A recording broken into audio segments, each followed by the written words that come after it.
Say my name. Not a request, not a question. An order.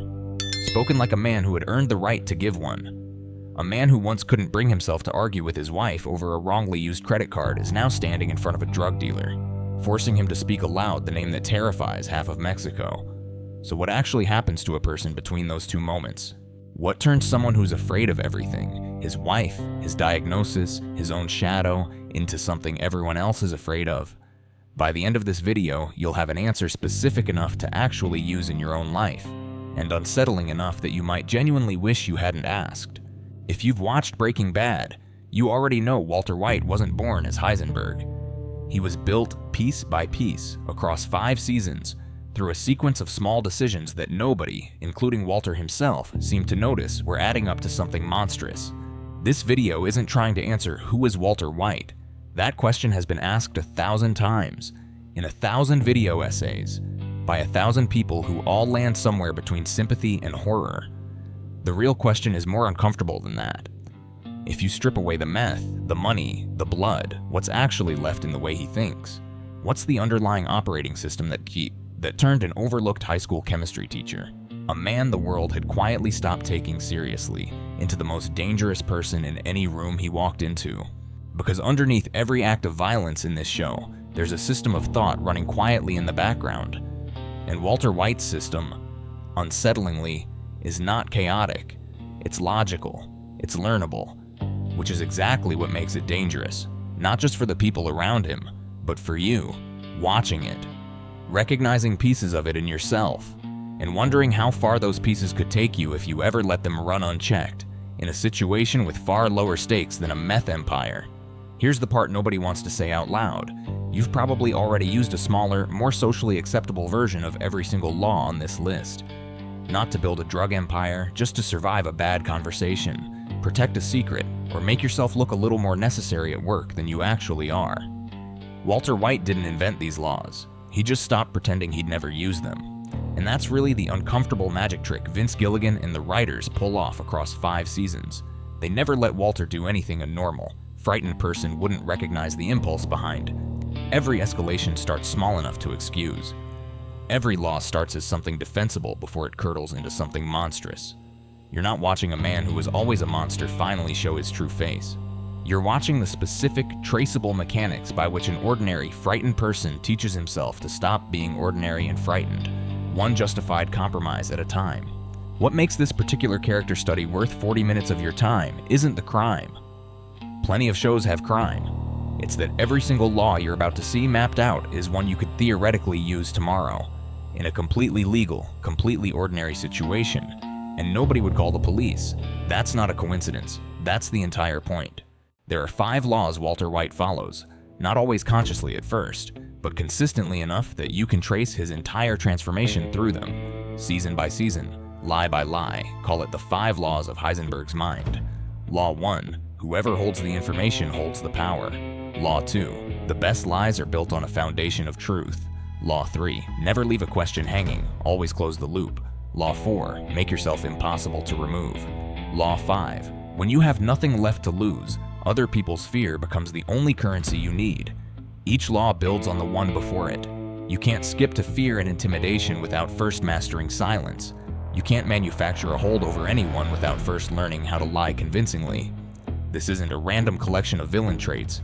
It's a ladder, and like any ladder, skipping a rung usually means falling. And with every rung Walter climbs, what he's willing to risk to stay on it gets a little darker. Let's start at the bottom, exactly where he did. It starts with something almost embarrassingly small. Right after his diagnosis, Skyler corners him about a suspicious credit card charge, $32 at Staples, on the card they never use. It's a mundane, almost comic moment. A man who has just learned he's dying is being interrogated over office supplies. And Walter says nothing. He simply absorbs the accusation, lets her assume whatever she wants, and moves on. Watch that scene again, and you'll notice something important. This isn't weakness. This is the exact moment a man discovers a principle that will define the rest of his life. Every piece of information he doesn't hand over is a piece of power he keeps for himself. Skyler runs the household by knowing everything, tracking everything, controlling everything down to the credit card statement. The moment Walter starts keeping things back, even something as small as a hospital visit, he creates a space that belongs to him and him alone. That instinct doesn't stay small for long. On a ride along with his DEA brother-in-law Hank, Walter spots Jesse Pinkman fleeing a raid, the exact suspect Hank has been hunting for weeks. He says nothing, not because of loyalty, not because of mercy, silence. In this moment is what opens the door to a partnership nobody else knows exists yet. By withholding one fact, Walter manufactures an opportunity that belongs entirely to him, invisible to everyone standing right next to him. This becomes a pattern so consistent it might as well be a reflex.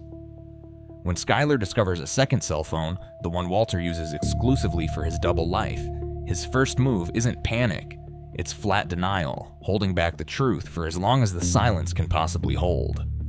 Even after she catches him in a lie about a phone call that never actually came through, he doesn't cave immediately. He tests exactly how much she knows before deciding what, if anything, needs to be revealed. Information isn't just something he protects, it's something he audits constantly, tracking what everyone around him does and doesn't know, like a ledger only he has access to. Here's the example most breakdowns skip entirely, because it doesn't come with a quotable line attached to it. Late in the series, after his cancer returns, Walter doesn't tell a single person, not Skyler, not Jesse, not even Saul. He keeps building, negotiating, threatening, running an entire criminal operation on a body that's actively dying again, and nobody around him knows the clock has restarted. It's the purest, Saskia coldest version of this law in the whole show.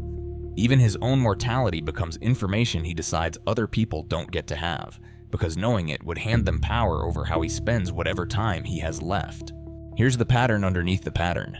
Walter doesn't lie first, he withholds first. Lying is expensive, it requires construction, maintenance, constant risk of collapse. Withholding costs nothing. It's the entry-level move on this ladder, the one so subtle it barely even registers as manipulation, and that's exactly why it's so effective. Most people never think of silence as a weapon. Walter figured out early that it's often the sharpest one available, precisely because nobody's watching for it. But here's the cost, and it's worth sitting with for a second. A life built on withheld information is a life spent permanently alone in your own head. Every secret Walter keeps is another wall between him and the people who are supposed to know him. By the end of the first season alone, he's already more isolated than he's ever been, not because people have abandoned him, but because he's made himself unreachable, one silence at a time. Power bought this way is never free, it's just billed later, in a currency called loneliness. Think about how often this shows up outside a crime drama. The colleague who forgets to mention their job hunting until the offer's already signed. The friend who doesn't say they already knew how something would end. Withholding is the quiet, invisible first rung of control, and it's the one law on this list that almost never gets labeled manipulation at all. Even though it always is. It doesn't look like a tactic. It looks like privacy. That's exactly what makes it the safest place for anyone, fictional or otherwise, to start climbing. But withholding, on its own, would have kept him small forever, a man with secrets, not an empire, to become Heisenberg. He needed something more active.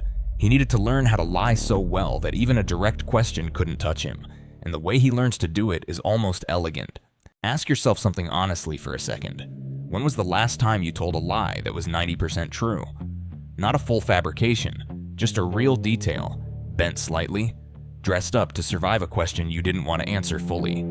That instinct, scaled up and sharpened, is the entire engine behind Walter's second law. When Skyler discovers the name Jesse Pinkman and immediately brands him a burnout, Walter doesn't invent a story from nothing. He builds the smallest possible lie on top of what she already believes. He sells me pot.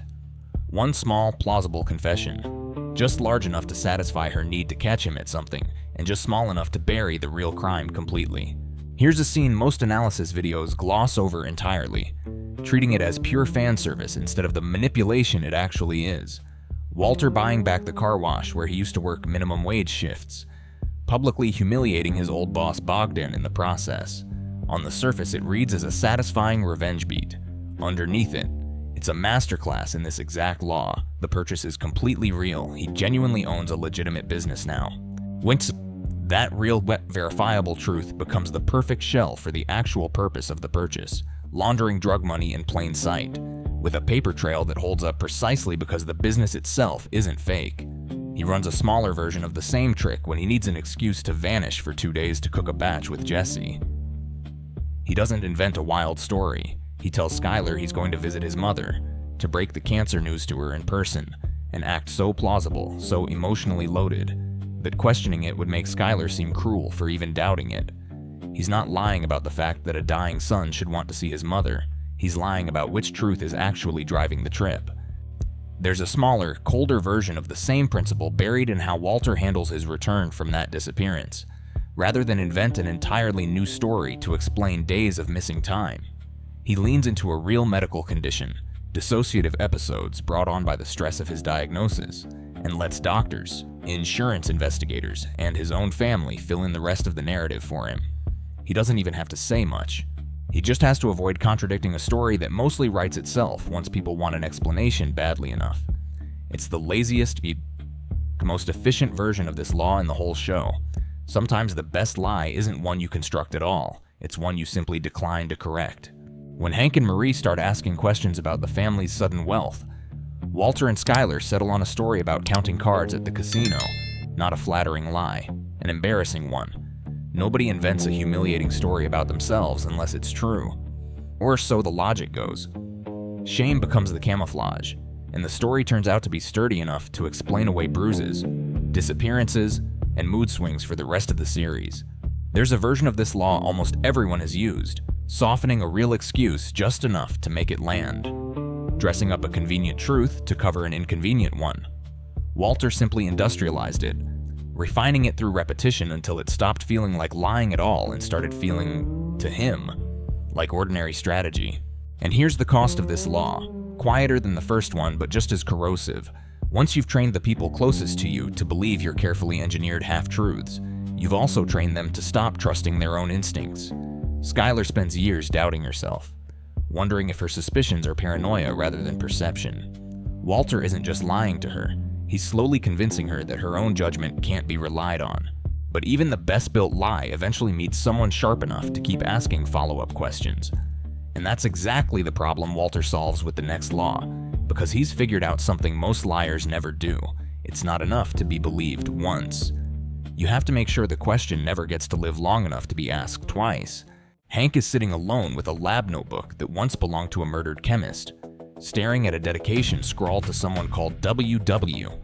It could mean Walt, it could mean White. It's the kind of detail that grows heavier in your mind the longer it sits there unanswered, rather than let that question metastasize into real suspicion. Walter flips to another page of the same notebook and points out a quoted line from the poet Walt Whitman. The loop closes instantly. Hank isn't investigating anymore, he's satisfied, and Walter is the one who satisfied him. Here's a quieter, ackier, sadder version of the same law that rarely makes it into these breakdowns. When Walt Jr., trying, in his own earnest way, to help his father survive cancer, sets up a website asking strangers for donations, Walter has to manage his son's hope without ever letting him see how little that fundraiser actually matters to a man secretly worth millions in drug money.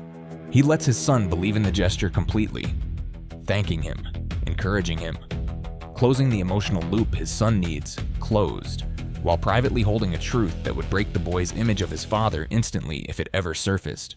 It's one of the only times in the whole series where closing the loop costs Walter something that actually looks like guilt. This same instinct shows up in far more domestic moments too, when Skylar spots a bruise around Walter's eye and immediately panics, threatening to go to the authorities. Walter doesn't just deny danger, he reframes the injury entirely, a small scuffle with a coworker that, in his telling, actually cleared the air and built mutual respect. Her fear doesn't just get dismissed, it gets replaced with an ending Walter wrote himself, one that leaves her reassured instead of alarmed. The technique turns colder and more calculated when Skylar simply stops speaking to him, pulling away in silent frustration. Walter escalates out through an entire sequence of tactics engineered purely to force a resolution on his terms. A vulnerable apology telling her exactly what she wants to hear, a wounded accusation about how long she plans to punish him with silence, and finally a sharp pivot, asking if she thinks he's having an affair, deliberately steering her suspicion toward a crime he knows he can easily disprove, so that chasing it down leaves her further from the actual truth. When she still refuses to be pulled off course, He holds his ground and repeats himself, daring her to keep pushing, a move that quietly shifts the psychological weight back onto her, making her start to wonder if she's the one being unreasonable. Every one of these responses is engineered not to answer her question, but to give her mind somewhere else to land, anywhere except the truth. There's a version of the same law that's almost purely tactical, stripped of any emotional performance at all. When Marie corners Skylar, demanding to know why she's behaving so erratically, Walter steps in and closes the loop with a piece of real, damaging information, revealing that Ted Beneke, Skylar's former lover, has been badly hurt in an accident, and letting Marie draw her own conclusion about why Skylar might be so distressed. It costs Skylar her dignity and her privacy. It costs Walter nothing at all. He hands over someone else's secret to protect his own, and Marie walks away feeling like she's finally gotten the truth, never realizing she's still 2 steps behind the actual one. Amateurs panic when confronted and leave gaps that keep nagging at the other person long after the conversation ends. Walter never allows that gap to exist. He gets there first, every single time, and hands people the resolution before they can build one for themselves. The cost here is subtle but devastating. A person who never leaves a question hanging is a person who never actually resolves anything real. Every closed loop is a wound sealed over without being cleaned first. But notice something about these first 3 laws before we go further. Silence, lies, closed loops. Every one of them so far has been defensive. Walter isn't attacking anyone yet. He's protecting himself, managing perception, buying time. That protection is about to run out of road. Somewhere around this exact point in the story, the direction of these laws quietly flips, from defense to offense, from surviving to winning. And once a person crosses that line, there's rarely a clean way back across it. Hold on to that thought, because by the end of this video, this same man, the one who couldn't even hold his ground over a Staples receipt, is going to stand in his own kitchen and say a sentence to his wife so cold it doesn't even sound like him anymore. We'll get there. But first, he has to learn one more law before fear is even an option. By now, Walter doesn't need secrecy or clever lies to get through most days. He needs something far more permanent, to make himself unkillable, not through strength, but through math. This law reaches its sharpest expression in his standoff with Gus Fring, the calculating, immaculately controlled man who effectively owns Walter's life at this point in the story. When Gus's patience finally runs out, Walter doesn't beg. He doesn't threaten violence he has no ability to deliver. He lays out the math with total calm. Kill him now, in the middle of nowhere, and lose the only cook capable of producing his product at this purity, this consistency, or forgive this act and let him keep making money. He's not pleading for his life. He's presenting a business case, one built entirely on having made himself the single point of failure in Gus's empire. Here's the part most breakdowns leave out because it doesn't come with a viral clip. Once Gus is finally gone, Walter's very next move isn't to celebrate, it's to make sure Mike, the one remaining professional with the standing, the contacts, and the composure to actually run this operation without him, no longer stands between Walter and total control. Removing Gale protected Walter's usefulness. Removing Mike protects something bigger, sole ownership of an entire empire. It's the same law aimed one rung higher, and it's colder precisely because Mike, unlike Gale, was never a genuine threat to Walter's safety, only to his authority. The law even extends to the professionals Walter technically pays for their services. Saul Goodman only becomes their lawyer in the first place because Walter and Jesse force the issue at gunpoint out in the desert, an act of coercion dressed up. Later, as a business relationship, and when Saul eventually wants out after being forced to help cover up the poisoning of a child, Walter doesn't let him walk away either. Necessity, in Walter's world, isn't something people opt into. It's something he installs. The clearest, coldest version of this entire law shows up late in the series, in a scene rarely singled out for how deliberately it's constructed. When Walter negotiates with Declan, a rival distributor connected to a much larger cartel operation, he isn't just selling a formula, he's selling himself as the only guarantee of quality and consistency an operation of that scale can trust. He doesn't threaten Declan. He doesn't need to. He simply makes the math so obvious that cutting him out becomes the more dangerous option for everyone at the table. The same move he ran on Gus, scaled up to an entire criminal supply chain that now quietly depends on one man they've never even met in person. The law applies just as coldly to Jesse, though here it wears a gentler mask. Walter positions himself, constantly, as the only person who ever saw real potential in Jesse, the only teacher, the only father figure, the only one who believes he's capable of being more than a failure. It's flattering. It's also a leash. As long as Jesse's sense of his own worth is tied to Walter's approval, walking away from Walter means walking away from the only version of himself he's ever been told is worth anything. There's something almost admirable, in a purely tactical sense, about how deliberately Walter builds this. He never assumes people will value him out of loyalty, gratitude, or affection. Those are all things that can erode overnight. What he builds instead is structural necessity, a position where getting rid of him costs the other person more than tolerating him ever could.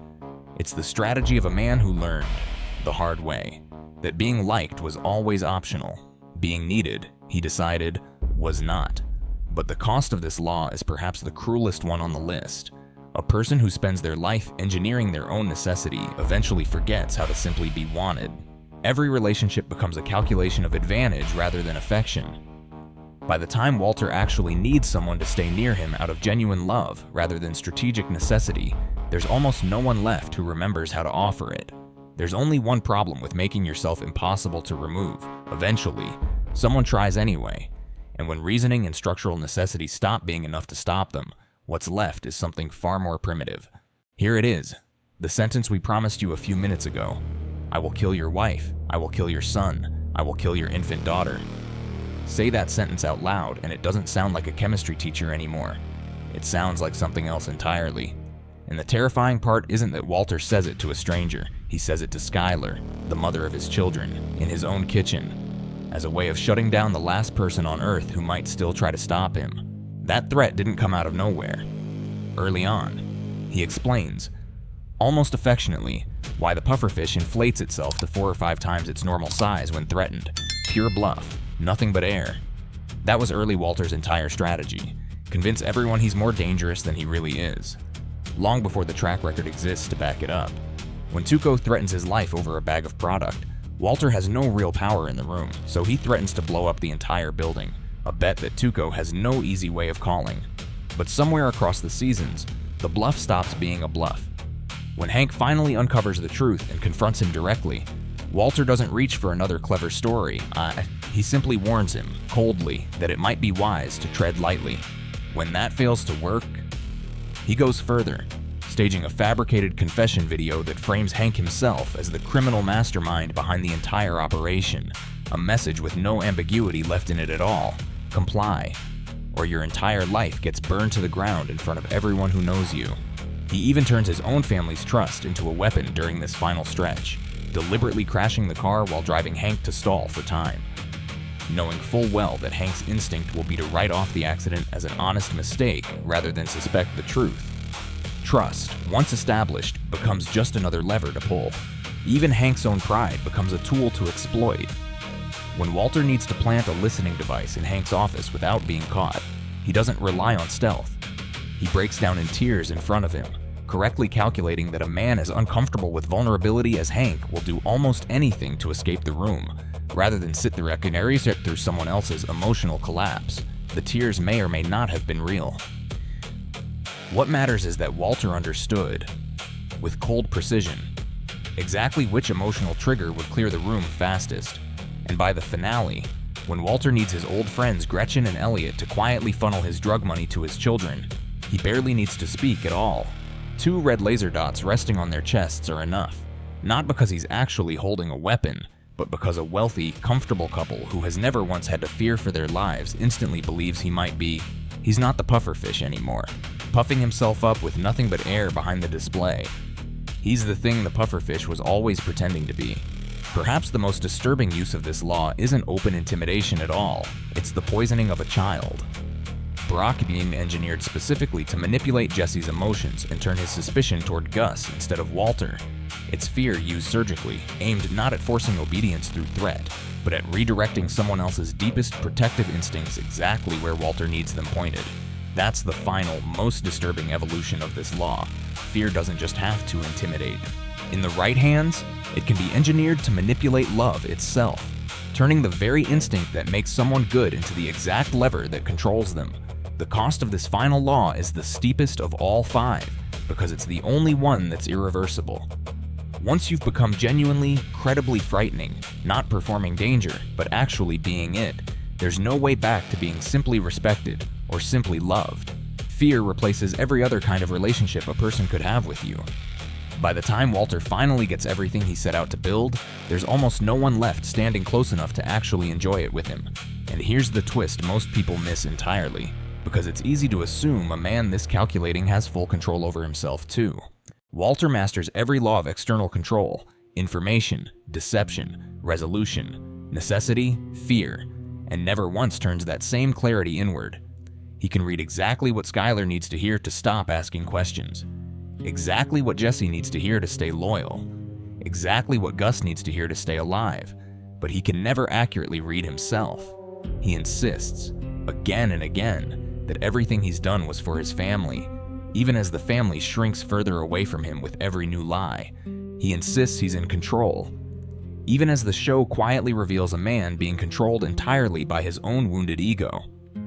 It shows up most clearly in the one confession he almost never lets himself finish, for years.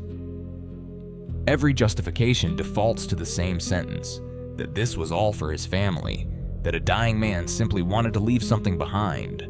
It's the one lie in the entire show that Walter tells so often he starts to believe it himself, right up until the very end, when he finally says the quiet part out loud to the one person who no longer needs convincing. He didn't do it for them. He did it because it made him feel alive in a way nothing else in his ordinary life ever had. That single admission comes so late and costs him so much that it barely qualifies as growth. It's less self-awareness than a man finally too exhausted to keep lying to the last person listening, himself. That blind spot is what finally brings the whole structure down. A system built entirely on managing other people's perception has no mechanism for managing your own. Walter spends 5 seasons becoming brilliant at understanding exactly what everyone around him is thinking and feeling, and remains, until the very final stretch of his life, almost completely illiterate in reading himself. It's the 6th law hiding underneath the other 5, the one nobody ever states out loud because Walter never learns it. Mastering how other people think is not the same thing as understanding why you do. Every empire he built with the first 5 laws was, in the end, undone by the one law he refused to even acknowledge existed: say my name. It's not just a line that broke the internet. It's the endpoint of an entire operating system.